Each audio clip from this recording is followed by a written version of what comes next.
Hello and welcome everybody to another commentary episode of Let's Ride from Forza Horizon.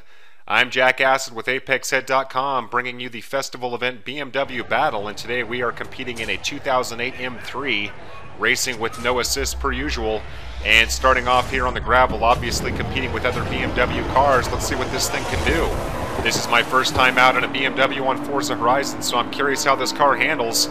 Have to immediately get it up into second gear and now up into third, looking at the back of Sato, and looks like we have a nice dramatic left-handed corner up here, nice and wide, able to get around Sato pretty easily.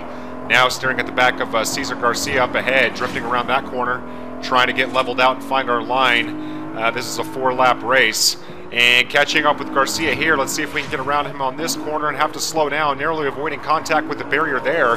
And Garcia, very good pace coming out of that exit. Now coming through another sharp left-hander, and didn't really see my entry right there, but no matter, able to catch back up with the field.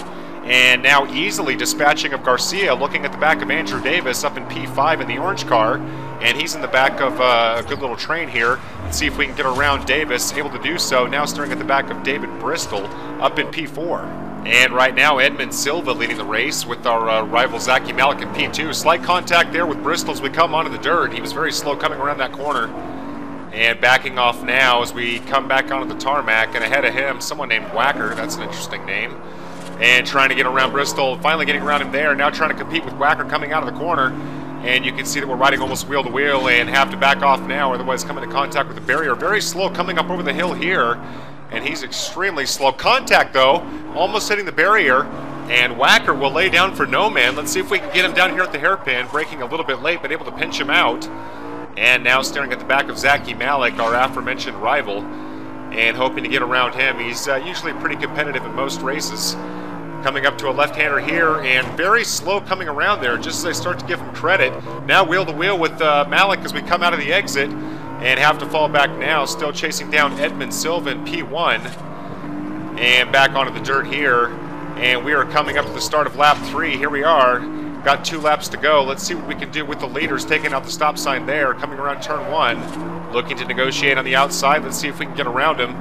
And yes, able to get around Malik. In contact there, coming out of the exit. A little too close for comfort, I guess. Chasing down Silva in P1 now.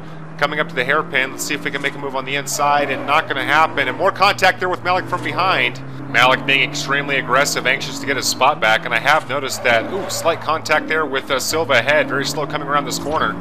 But just to finish that thought, I've noticed that the rivals are typically very aggressive in these races, as we easily dispatch of Silva for P1, and almost drifting a little bit wide there. But Silva very quick, still right on my tail, and actually in the rearview mirror I can see that Malik has taken over P2.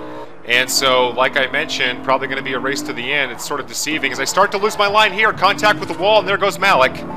Just as I start to think it happens, Malik able to get around me. And you can see Silva pushing very hard now. The field now caught up with the two of us. And trying to level out here and chase down Malik coming around turn 1. And this corner has a very wide exit. Let's see if we can line him up hip to hip. Not even close. Got a little bit of wheel spin coming out of the exit there, so have to bide our time. Coming down to a sharp left-handed corner.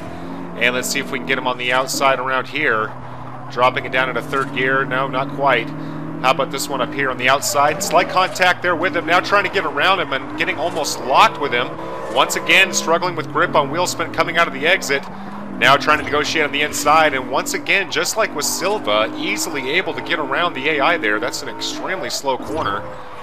But I won't complain because this is the last corner of the race. We got the 1 chicane to go. Don't forget, drifted into the wall. That's the only reason why Malik was even in this thing. So going to be a lot more careful this time. Dropping it down into second gear for just a moment to get around. And there we go in P1 first place.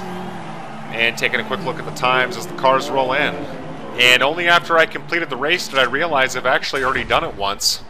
I think I was near the event and accidentally did it a second time, but whatever. We get the 32 grand or almost 32 grand, but as you can see, get no points for the wristband advancement. But oh well, at least we got credits out of it. I want to thank you for taking the time to watch this video. Hope you check out my channel for a number of other commentary videos, namely Forza Horizon, Forza 4 F1 2012, and Grid, and soon to be Grid 2. Can't wait for that. But for now, leave you with some race highlights. Thanks again for watching, and I'll see you at the next one.